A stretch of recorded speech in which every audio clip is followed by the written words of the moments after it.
అనిష్టేయత్వేన శృతత్వాత్. అందువలన ఎవడైతే కర్మ ప్రవృత్తుడైన అజ్ఞస్య కర్మాణి ప్రవృత్తస్య, కర్మలయందు ప్రవృత్తుడైన అజ్ఞాని ఎవడైతే ఉంటాడో, నేను చేస్తున్నాను, నేను చూస్తున్నాను, నేను వింటున్నాను, నేను ఈ కర్మలకి కర్తని, నేను ఆ గృహానికి యజమానిని అని ఎవడైతే యజమానిని, నేను కర్తనని, నేను ఈ కర్మలకి అధికారినని ఎవడైతే దేహేంద్రియాదులు పెట్టుకుని నేను అనుకొని ఈ దేహేంద్రియాదులు ఒక గృహంలో ఉంచి ఆ గృహానికి సంబంధించిన పరివారాన్ని అంతటికీ నేను యజమానిని అనుకున్నవాడు ఎవడైతే ఉంటాడో, ఆ గృహానికి డాక్యుమెంట్స్ పక్కగా ఉన్నాయి కాబట్టి దీనికి నేను అధికారిని అని ఎవడైతే అనుకుంటాడో, అలాంటి అధికారి, యజమాని, కర్త అని ఎవడైతే అనుకుంటాడో, అలాంటి కర్మ ప్రవృత్తి గల అజ్ఞానికి, అలాంటి కర్మపలు అజ్ఞానికి పూర్వం చెప్పిన సాధనలు, పూర్వ ఉపదిష్ట ఉపాయ నిష్ఠానాసక్తో, పూర్వం చెప్పిన సాధనలు చేయడానికి ఆసక్తో సాధ్యం కాకపోతే, పూర్వం చెప్పినది ఏంటి? మనసు నా యందు ఉంచు, బుద్ధిని నా యందు ఉంచు, చిత్తాన్ని అభ్యాసం చేసైనా నా యందు ఉంచు, కనీసం పని కర్మలు నా గురించి చెయ్యి అని ఒకటి అలా మెట్టు దిగి ఏదైతే ఆ సాధన సోపానాలు ఏవైతే చెప్పాడో అవి కూడా ఆ సాధనలు సాధ్యం కాకపోతే సర్వకర్మణాం ఫలత్యాగ, సర్వకర్మలు చేసినప్పటికీ ఫలత్యాగం చేయి. మనసు పంచేనే, బుద్ధి పంచేయని, చిత్తం దాన్ని వదిలే, కర్మలు చెయ్యి. అన్నీ పని నీకు టిక్కు పెట్టేశాను, ఇవేవి చేయలేకపోయానుకో, ఓకే అని కనీసం కర్మ ఫలత్యాగమైన చెయ్యి అని భగవంతుడు కింద మెట్టు దిగి ఆ ఫలత్యాగాన్ని చెప్పాడు. శ్రేయ సాధనం ఉపదిష్టం. ఇక్కడ ఇది శ్రేయస్సే, ఈ సాధనము శ్రేయస్సాధనమని ఇక్కడ ఉపదేశించింది. ఈ కర్మ ఫలత్యాగాన్ని భగవంతుడు సాక్షాత్తు దేనికి ఆ పదాన్ని వాడలేదు. మనస్సును నా దగ్గర ఉంచడం శ్రేయస్సు అనలేదు, బుద్ధిని నా యందు ఉంచడం శ్రేయస్సు అనలేదు, చిత్తాన్ని నా యందు ఉంచడం అనేది శ్రేయస్సు అనలేదు. ఈ మూడు వదిలిపెట్టాడు. కర్మ నా గురించి చెయ్యి అని దానికి కూడా శ్రేయస్సు అనలేదు. కర్మఫల త్యాగాన్నే శ్రేయస్సు అన్నాడు. శ్రేయస్సు అని ఉపదేశించాడే కానీ నా ప్రథమం ఏవ అతః చ శ్రేయోహి జ్ఞానం అభ్యాసాత్. అంటే ఇక్కడ శ్రీ యొక్క సర్వకర్మ ఫలత్యాగమే శ్రేయస్సాధనని ఇక్కడ ఉపదేశించాడే కానీ ఇదే మొదటిది అని ఆదేశించలేదు, ఇదే మొదటిది అని ఆశించలేదు. అందువల్ల ఇదే మొదటిదని ఆదేశించలేదు, ఇదే మొదటిది అని ఆదేశించలేదు. మొదటిది ఏమో ఆదేశించాడు? శ్రేయోహి జ్ఞానం అభ్యాసాత్ ఇది ఉత్తరోత్తర ఉపదిష్టం తు ఉపదేశేన అతః. అందులో ఏమి ఉపదేశించాడు? జ్ఞానాభ్యాసము కంట ఎక్కువైనవని ఉత్తరోత్తర సాధనలు ఎక్కువ అని చెబుతూ సర్వకర్మ ఫలత్యాగాన్ని ఇక్కడ స్తుతించాడు. ఇక్కడ సర్వకర్మ ఫలత్యాగాన్ని చివరని స్తుతించాడు. ఈ సర్వకర్మ ఫలత్యాగం చేస్తే ఇదే ప్రథమం చెప్పలేదు. ప్రథమం ఏమిటి? సర్వకర్మ ఫలత్యాగం చేస్తే ఫలం లేదు కాబట్టి ఫలం ఆశపోతుంది. ఇందులో టెక్నిక్ ఉంది. ఎప్పుడైతే మనస్సుకి ఫలం అలవాటు చేయలేదో ఆ ఆశ, ఆ కోరిక అనేది కర్మలు చేస్తున్నా ఆ ఆశ, ఆ కోరిక, ఆ ఫలం అనేది అలవాటు చేయలేదు, ఆటోమేటిక్గా కర్మలు పడిపోతాయి. ఆటోమేటిక్గా ఫలం ఇంకా మనసు కోరినప్పుడు కర్మ యందు కూడా మనసు నిలబడదు, అలా కర్మ ఆగిపోతుంది. కర్మ ఎప్పుడైతే ఆగిందో చిత్తానికి ఏ రకమైన విక్షేపము ఉండదు, పూర్వవృత్తులు ఉండవు. మొన్న ఆ కర్మ చేశాను, ఇన్నే ఈ కర్మ చేశాను, ఇవే ఆ వృత్తులను. పాతవి ఏమైనా వస్తూ ఉంటే అవి డౌన్లోడ్ అయినా అలాగ పలచబడిపోతూ ఉంటుంది, చిత్తం అలా ఆగిపోతుంది. అలాగే తర్వాత బుద్ధి కూడా ఒక నిశ్చయానికి వస్తుంది. కర్మలు లేదు, కర్మ ఫలం లేదు.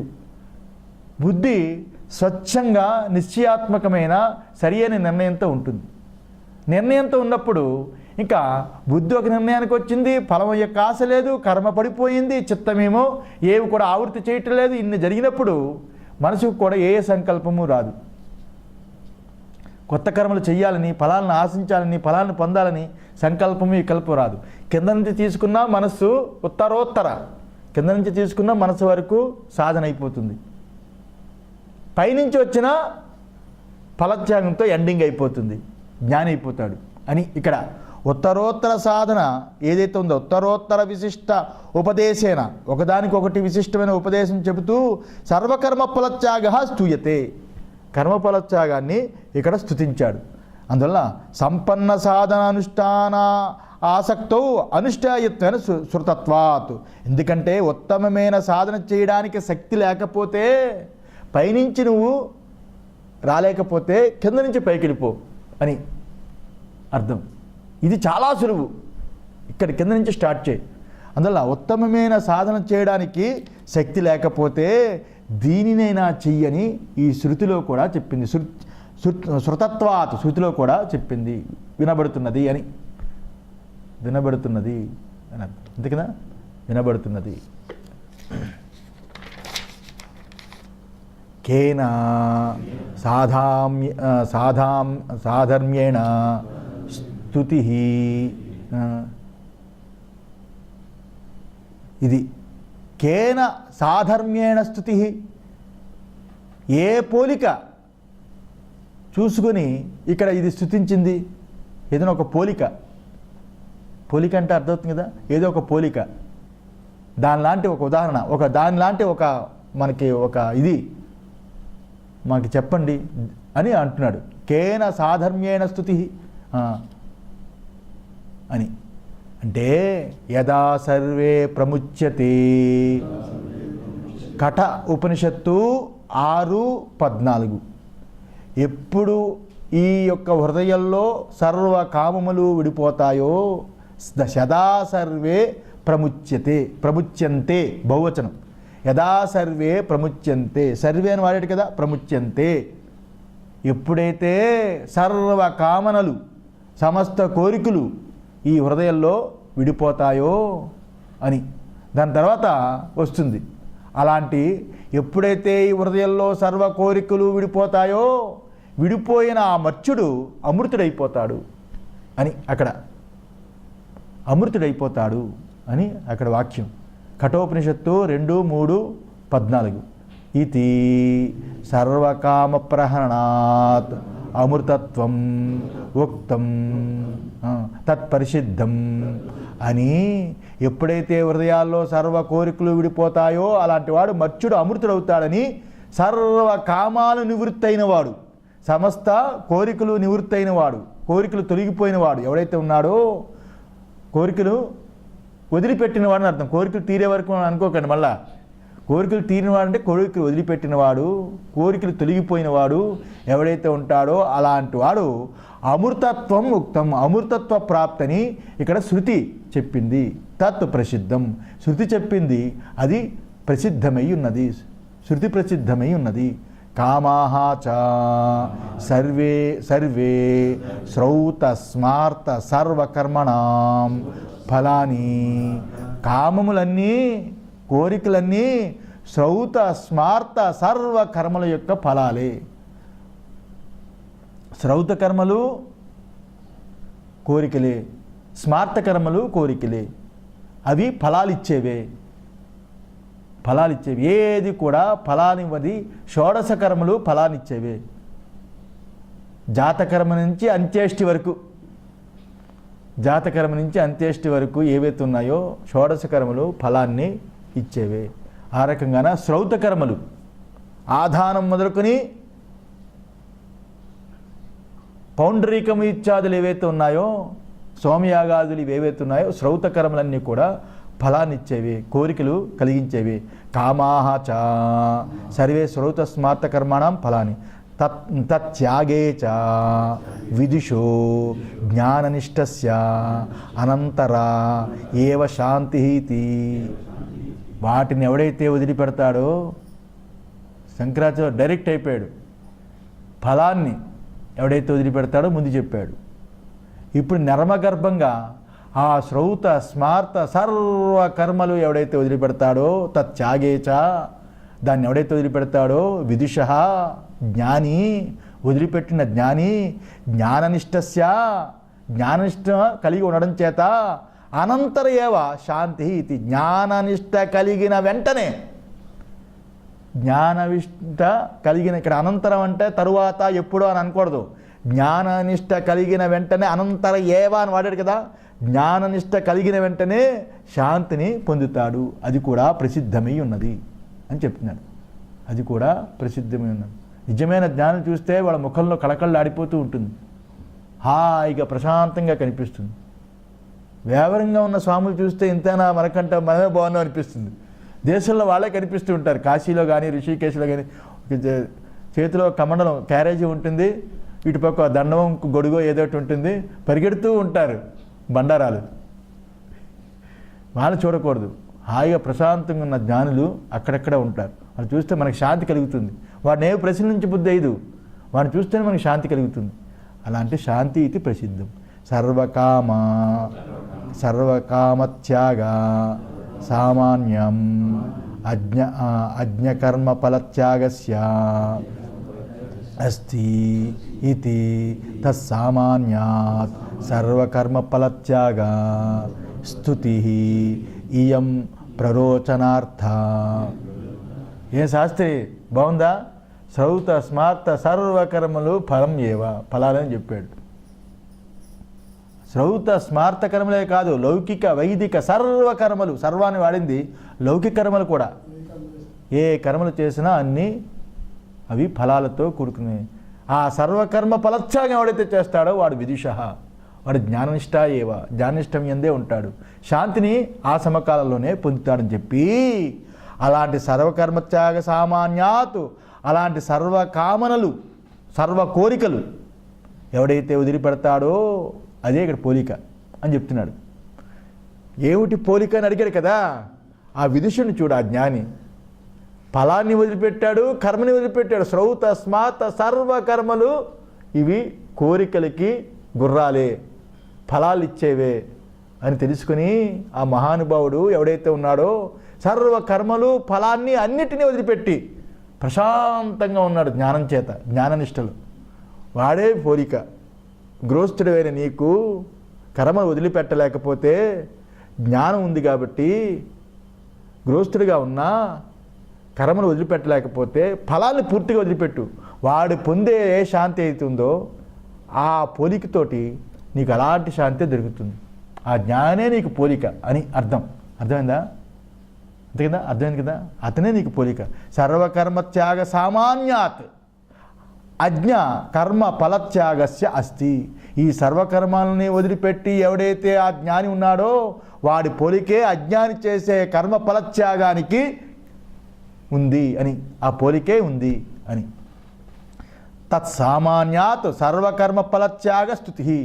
ఆ సాదృశ్యం చేత, ఆ పోలిక చేత తీసుకొని అతడు గృహస్థుడు అలాంటి మహానుభావుడు మహాజ్ఞాని అయిన అలాంటి సన్యాసిని చూసి, అలాంటి సన్యాసిని ఆ మహాత్ముడి యొక్క అతన్ని ఆదర్శంగా తీసుకుని, అతనిలాగా కర్మ వదిలిపెట్టలేకపోయాం, కర్మ చేస్తున్నాము, కనీసం ఫలాన్ని వదిలిపెడదామని అతను పోలికగా తీసుకుని కర్మ చేస్తున్నప్పటికీ ఫలాన్ని వదిలిపెట్టి ఈ రకంగా సర్వకర్మ ఫలత్యాగాన్ని చెయ్యు అని పొగిడింది. స్తుతి సర్వకర్మ ఫలత్యాగాన్ని ఆ రకంగా పొగిడింది అని. శంకరాచార్య వారి దగ్గర కర్మ ఫలత్యాగం చాలా గొప్పది, అంతకంటా గొప్పది లేదు కర్మ సన్యాసం కంటే అని అండవు. కర్మ సన్యాసే పోలిక, కర్మఫల సన్యాసంతో ఉండు. ఎప్పుడైనా కర్మ కూడా కూలిపోతుంది, నువ్వు జ్ఞాననిష్టలో మహాత్ముడు అయిపోతావు అని చెప్పడం అన్నమాట. ఇయం ప్రరోచనార్థ, ఇది అభిరుచి కలిగి చేయడానికి. అలా ఉండిపో కర్మఫలత్యాగంతో కాదు, ఎప్పటికైనా నువ్వు ఆ మహాత్ముడు జ్ఞాననిష్టలో ఉండడానికి నీకు అభిరుచి కలగ చేయడానికి ఈ రకంగా ప్రరోచనార్థం కర్మఫలత్యాగాన్ని పొగిడాడు. ఇది శంకరాచార్య వారి యొక్క హిట్టు బిట్టు. ప్రరోచనార్థం కర్మఫల సన్యాసాన్ని పొగిడాడు. అంటే అర్థం ఏమిటి? ప్రరోచనార్థం అంటే పొగడ్త కోసం. అంటే ఒరిజినల్ ఏమిటి? కర్మ సన్యాసమే గొప్పది అని అర్థం. కర్మ సన్యాసమే గొప్పది, దీన్ని పొగడ్డానికి ఆ రకంగా ఆ మాట అన్నాడని. కర్మ సన్యాసమే గొప్పదని ఈ ఒక్క మాట మీకు సన్యాసం తీసుకున్నాను అనుకోండి, ఇంకా అక్కడి నుంచి క్యారేజీలు, గొడుగులు, చెప్పులు ఇవన్నీ మామూలే. అందువల్ల జ్ఞాననిష్టతో కూడుకుని కర్మ సన్యాసం ఉంటే అద్భుతము అని అర్థం. యథా అగస్త్యేన బ్రాహ్మణేన సముద్ర పీత ఇది ఇదానీ అంతన అపి బ్రాహ్మణత్వా సామాన్యాత్ స్తూయంతే. లోకల్లో మీకు ఒక ప్రసిద్ధి ఉంది తెలుసా? శంకరాచార్యులు చెప్తున్నారు, లోకల్లో ఒక ప్రసిద్ధి ఉంది మీకు తెలుసా? ఏంటంటే అగస్త్యేన బ్రాహ్మణేన సముద్ర పీత ఇతి. అగస్త్యుడనే ఒక బ్రాహ్మణుడు, అగస్త్య మహర్షి ఒక బ్రాహ్మణుడు సముద్రాన్ని అంతటినీ తాగాడు. ఒక కథ ఉంది మీకు తెలుసా?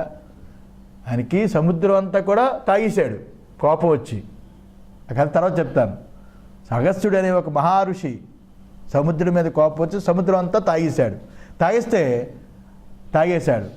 అలాంటిది ఇదానీ ఇప్పటికి కూడా ఆ బ్రాహ్మణుని, ఆ అగస్త్యుని బ్రాహ్మణుని దృష్టిలో పెట్టుకొని, సాదృశ్యం పెట్టుకొని, పోలిక పెట్టుకొని ఈ బ్రాహ్మణులు అంత గొప్పవాళ్ళు అని ఇప్పటికి కూడా చెబుతారు. ఈ బ్రాహ్మణుడు అంత గొప్పటి వాళ్ళు. సముద్రాన్నే పానం చేశాడు అగస్త్య బ్రాహ్మణుడు. ఎవరుకున్నారు?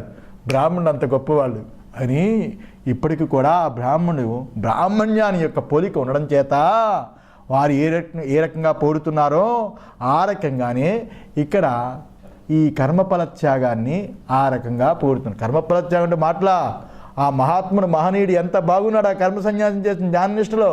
ఆ మహనీయుడు లాంటి వాడే వీడు కూడా వాడితో అని అక్కడ అగస్త్య మహర్షి యొక్క బ్రాహ్మణుని వాడిని ఏ రకంగా పూలికతో మిగతా బ్రాహ్మణులు పొగుడుతూ ఉంటారో ఆ రకంగాని చూపించాడు శంకరాచార్యులు. ఏవం కర్మఫలత్యాగాత్ కర్మయోగస్య శ్రేయః సాధనత్వం అభిహితం. ఈ రకంగా కర్మఫలత్యాగం చేయడం వలన కర్మయోగానికి శ్రేయసాధత్వం ఈ రకంగా చెప్పబడింది. ఇది శ్రేయస్సు. కర్మ పడిపోతుంది, జ్ఞాననిష్టలో ఉంటావు, అందులో ముందు ఫలత్యాగం చేయి అని ఈ దృష్టితో ఫలత్యాగాన్ని చెప్పాడు. ఇది శ్రేయస్సాధనం అని భగవంతుడు చెప్పిన దానికి భాష్యకారులు ఈ రకంగా భాష్యం రచించారు. ఓం సహనా భవతు సహనో భునక్తు సహ వీర్యం క్రవావహి ఇతమస్తు మా విద్విషావహి. ఓం శాంతి శాంతి శాంతి.